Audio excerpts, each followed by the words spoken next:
E hoje, 25 de novembro, é o Dia Internacional pela Eliminação da Violência contra a Mulher. Essa data foi escolhida em homenagem às irmãs Pátria, Maria Tereza e Minerva Maribal, que lutavam por melhores condições de vida na República Dominicana e foram torturadas e assassinadas no dia em questão por ordens do governo estadual na época. Para a Organização Mundial da Saúde, a violência contra a mulher é classificada como atos fundamentados no gênero que resultam em prejuízo físico, sexual e psicológico. E aqui no Brasil, leis como a Maria da Penha e a do feminicídio ajudam a diminuir esses crimes.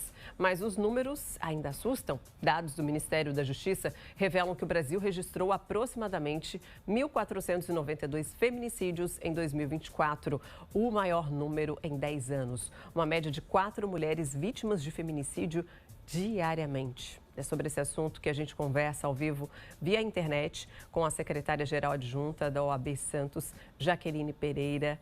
Jaqueline, obrigada pela participação aqui no Balanço. Realmente é um número que assusta. E, na sua opinião, por que está aumentando tanto esse número de casos em vez de diminuir? Bom dia, Valéria. Então, na verdade, eu acredito que seja também muito hoje pelas campanhas de informação. Hoje as mulheres elas têm um pouco mais de conhecimento com relação aos seus direitos.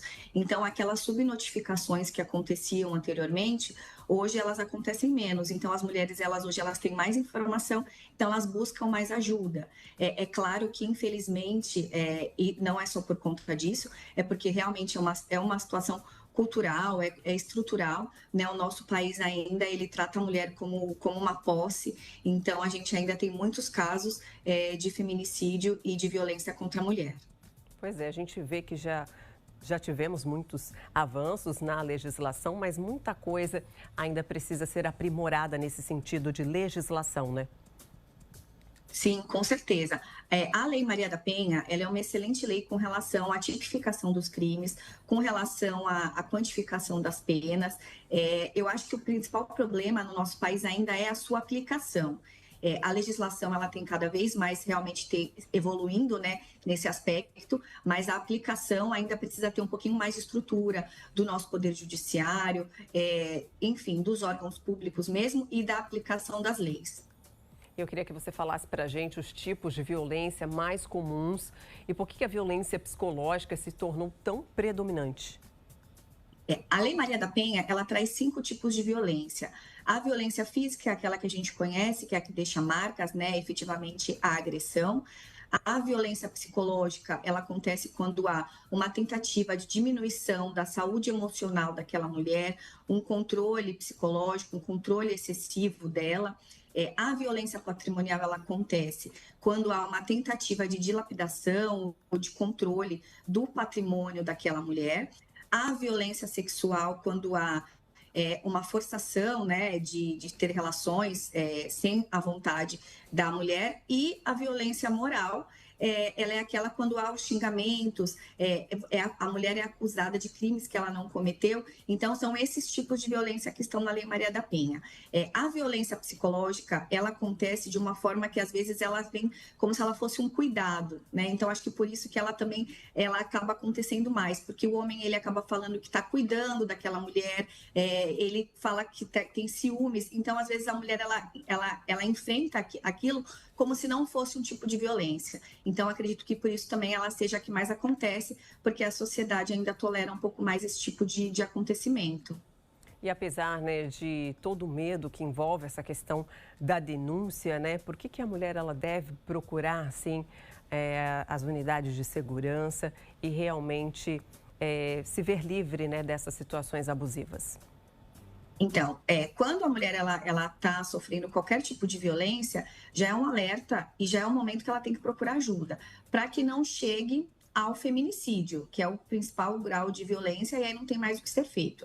Então, tanto os familiares como as pessoas que convivem com essa mulher no ambiente de trabalho têm que ficar atentos ao comportamento dessa mulher. Se de repente ela era uma pessoa que era mais expansiva, mais comunicativa, de repente ela começa a mudar o comportamento, ficar mais quieta, já não participar daquele vínculo social, Então, aí, todas as pessoas que rodeiam, né, porque, na verdade, o combate à violência, ao enfrentamento, ele é um dever de todos, né, de toda a sociedade. Então, as pessoas próximas àquela mulher, elas têm que ficar realmente atentas e qualquer sinal de violência, tanto ajudá-la, né, procurando os direitos na prefeitura, nos órgãos públicos, e procurar a orientação jurídica de um advogado, mas também para ajudar a mulher a entender que ela está sendo vítima de violência.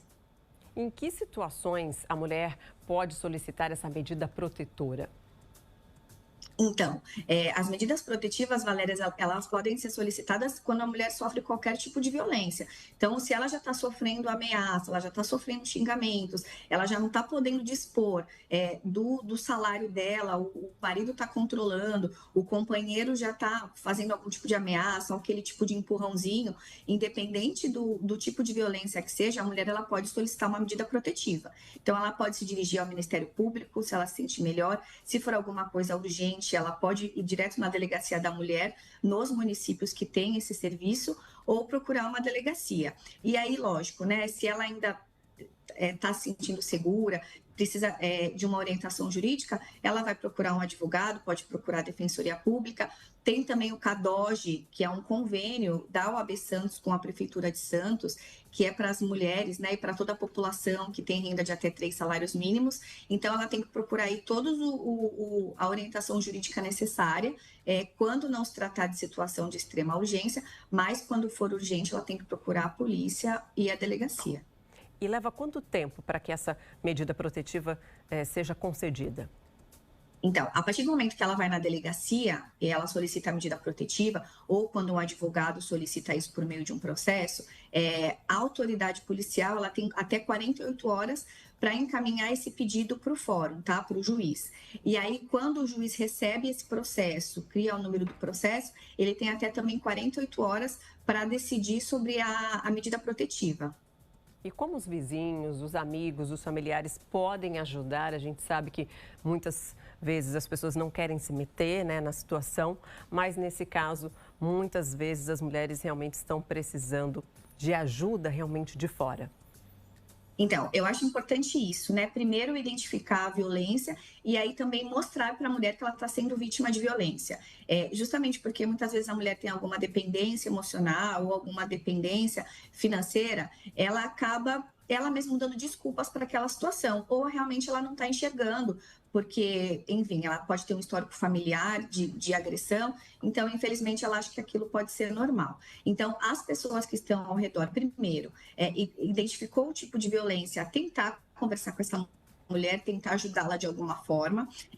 Se por acaso ela não aceitar ajuda ou ela não está preparada realmente ainda para fazer essa denúncia, tem o Ligue 180. O Ligue 180 é um telefone que é do governo federal, ele é 24 horas, 7 dias por semana, e ele serve tanto para dar orientações para as mulheres ou para quem ligar, sobre os serviços públicos disponíveis, sobre onde fazer a denúncia, mas ao mesmo tempo também ele abre uma denúncia. Então, aquela pessoa que ligar, ela não precisa se identificar, então se ela não quiser meter a colher de maneira expressa, né, diretamente, ela pode fazer essa denúncia pelo 180 e aí vai ser encaminhado para aquele município, né, por órgão competente daquele município, da onde aquela mulher ela reside, e aí vai ser verificada essa denúncia, se tem procedência, vai ser investigado, e aí é uma forma também bastante eficaz de ajudar e também de tirar a mulher daquele ciclo de violência. Pois é, a situação acaba se agravando quando a mulher tem filhos. Isso vai tornando esse problema cada vez mais difícil da mulher sair desse ciclo de violência, né? Por isso que é preciso muita orientação, muita conversa e principalmente o apoio de quem está próximo dessa mulher. Sim, Valéria, é até importante você tocar nesse assunto, porque quando a mulher ela é dependente economicamente, ela acaba tendo mais medo, né, de deixar o lar, enfim, de tomar alguma providência. Porém, ela tem que estar ciente que, se ela não trabalha, se ela não tem renda e se ela tem filhos, ela tem direito a uma pensão alimentícia, né? Então, de qualquer forma, vai ter que precisar entrar com um pedido judicial, né, para isso. Ela pode procurar os órgãos públicos, a Defensoria Pública, ou o CADOG, como eu falei, ou um advogado de sua confiança, e ela vai poder entrar tanto nesse processo, né? Se não for nada que envolva violência diretamente, aí ela pode aguardar uma decisão judicial no caso de um divórcio, ela já vai conseguir regularizar tudo, a questão da pensão, a questão da guarda, a visitação do filho e até pedir medidas protetivas nesse processo. O afastamento do lar, quando o marido precisa sair do lar para não ter mais contato com ela. Então, a mulher tem que saber desses direitos e ela pode pedir essa ajuda porque é um direito dela. Ninguém está fazendo nenhum favor para ela nesses casos, não. E a gente sabe, né, que a Delegacia da Mulher está preparada para atender esses casos, né? Como que é feito esse acolhimento a essa vítima, que tem muito medo também dos julgamentos? Como que é feito aí esse pós da agressão? Como que os projetos acabam abraçando essa mulher para que ela consiga seguir em frente? Então, na delegacia tem um atendimento totalmente especializado. Normalmente ela é atendida por uma mulher, e aí vai explicar os direitos que ela tem, ela vai relatar ali tudo o que aconteceu, e aí vai ser verificado se é o caso de pedir uma medida protetiva ou simplesmente entrar com algum processo, caso ela não queira entrar com essa medida protetiva. E aí, como eu falei, vai ser encaminhado para o fórum.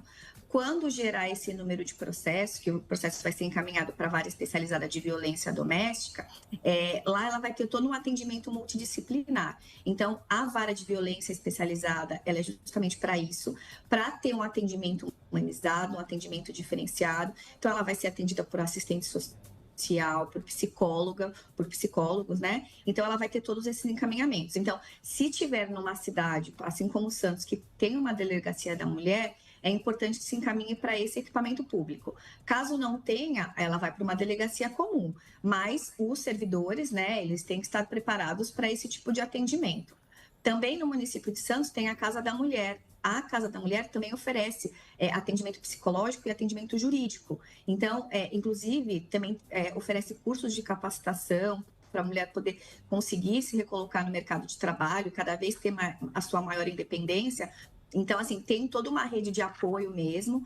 Aqui na OAB, a gente também oferece palestras, a gente faz diversas campanhas de conscientização, campanhas, inclusive, com cartilhas para levar informação para toda a sociedade.